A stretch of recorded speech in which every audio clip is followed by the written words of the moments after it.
Beginning of Log 6. This is Carson Isaiah Shen, head of the Mech Propulsion Systems lab owned and operated by Aegis Mechatronics. This sixth log serves as a rough draft for the Peculiar Robot Contest, or PRC, and we've got a lot of ground to cover. The Fighting-Directed Laser Armament Mech, or Fidlar, previously obtained fully functional electrical systems. As we near project completion, various outstanding tasks require closure for finalization of the mech. Our build schedule was adjusted due to an unplanned delivery of various company goods. More on that later. First, a review of the mech's construction status is necessary. The electrical systems are functional, but exposed on the primary and secondary armaments. This is less than ideal, so care was put into ensuring the exposed wires were thoroughly protected with metallic shielding that would help against both ballistic and energized attacks.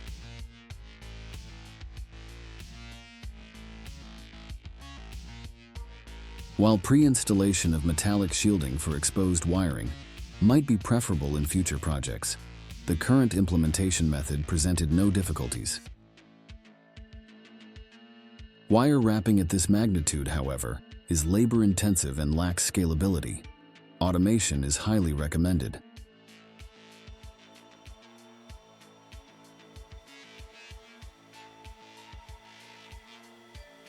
With the shielding installed, a quick test shows both armaments work without electrical interference.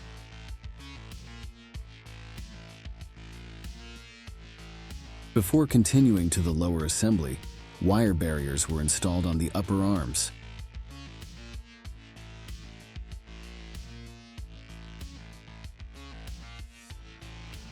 While the heavier gauge presents handling challenges, it offers increased impact resistance, suitable for emergency scaffolding and temporary attachment points.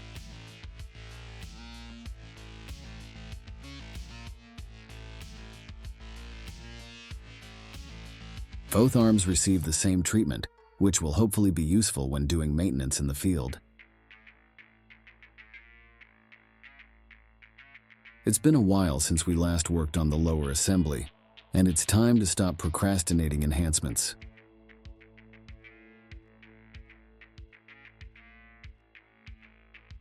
The pelvis is in need of additional armor and system hookups to connect the legs of the Fidlar to the recently installed electrical systems.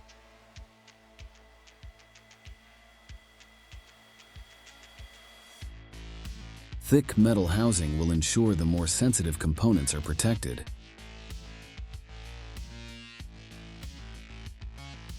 The electrical ports for the hip joints are installed directly into the armored housing for maximum strength.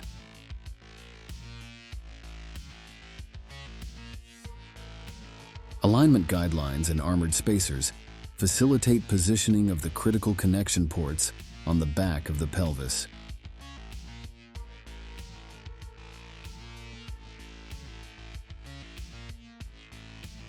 Aegis Mechatronics' in-house talcum putty is used to fill gaps where dust and debris could get into the equipment.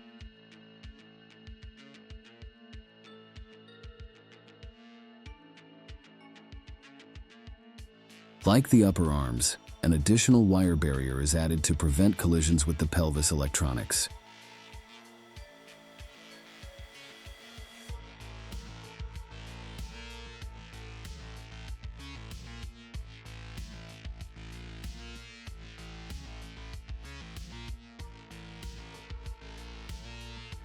After installing proper ventilation filters for heat dissipation, the barrier is installed over the system.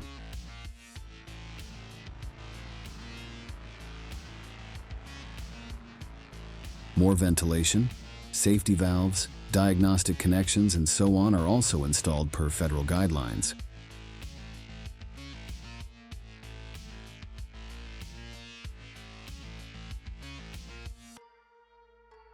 Maintaining design integrity is crucial as system complexity increases. In other words, welding the pelvis shut would lead to a lot of problems. Now that the pelvic systems are in place, we still need ports to wire directly to each mech leg.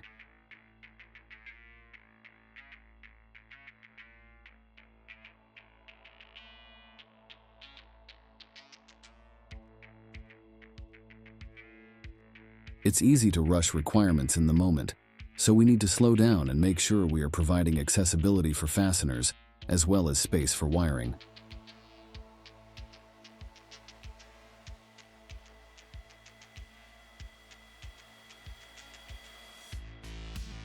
And now for everyone's favorite part, wiring together 32 individual ports one at a time.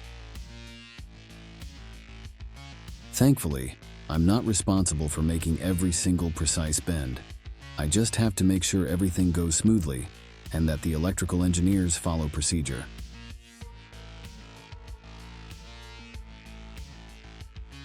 Exposed wiring on a military vehicle is not preferred. However, the underside of the Fidlar will be very difficult to damage, and the exposed wiring will lead to easier field maintenance, even when under fire.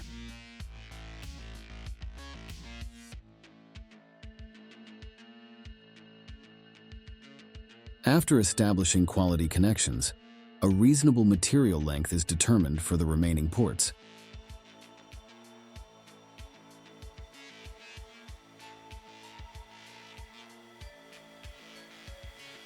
Pelvis wiring installation can be successfully completed following iterative optimization after many hours.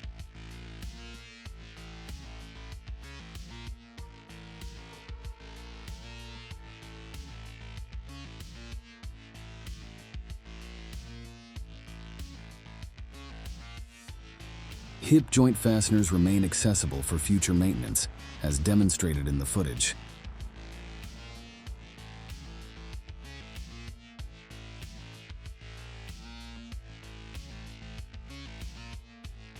While complete wiring disassembly is required for removal of the hip joint flanges, prioritizing serviceability aligns with our best practices.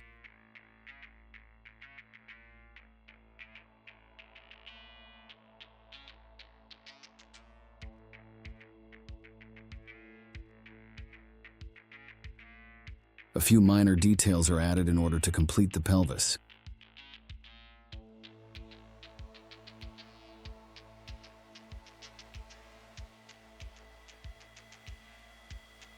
For each leg, we start off with more barrier wires, although at this diameter it may be more accurate to call them poles or rods.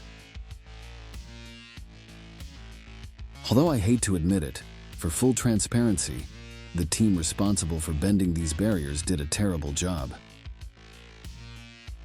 For the 4 required, I think an additional 6 failures were made, and in the future we will need to tighten up on our implementation of standard operating procedures. At the very least, it seems their inability to count from 1 to 2 on the metric scale is just a concern of incompetence and not malicious sabotage.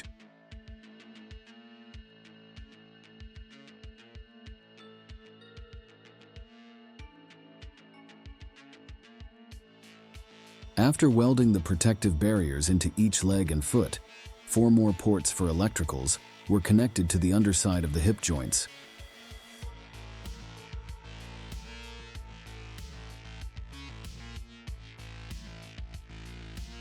After installing 2 double port connectors, an auxiliary microcontroller was pinned and mounted in the knee.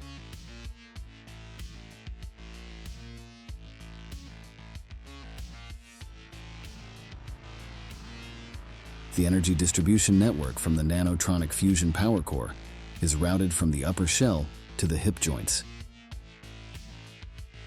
All that remains for locomotion is integration of the calf systems into their corresponding hip joints.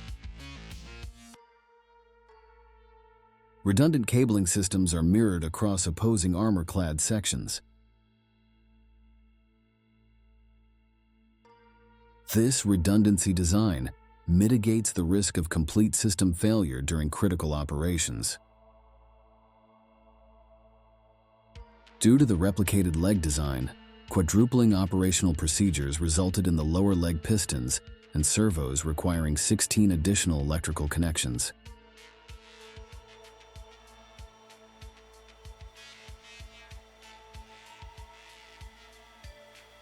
Void defects in the leg armor were addressed to avoid any complications with minor structural integrity issues.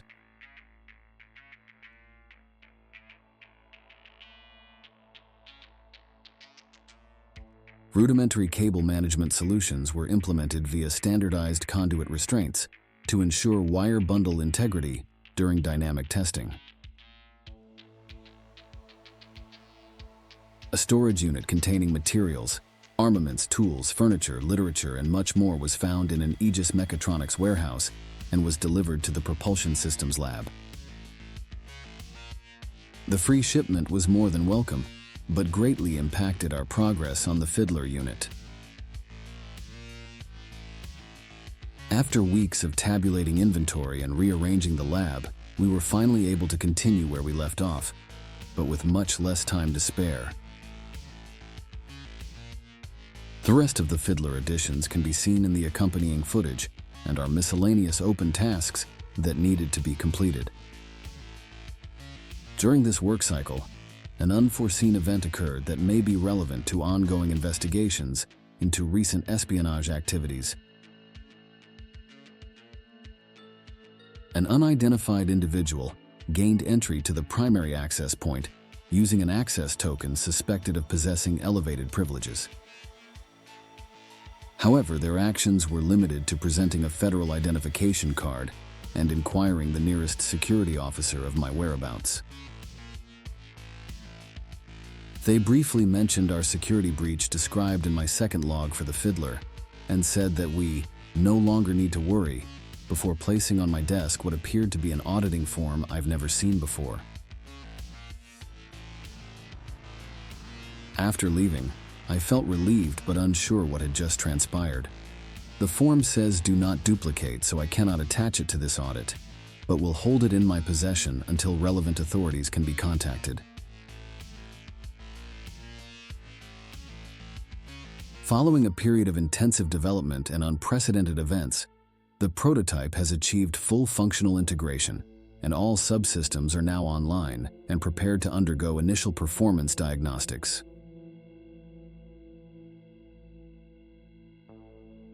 We didn't get to finish every planned detail, but we'll make it work during the next cycle.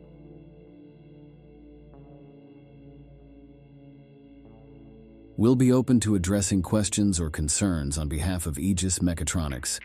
Attached is footage of the current progress. Feel free to leave your comments before the final audit is submitted later in the year.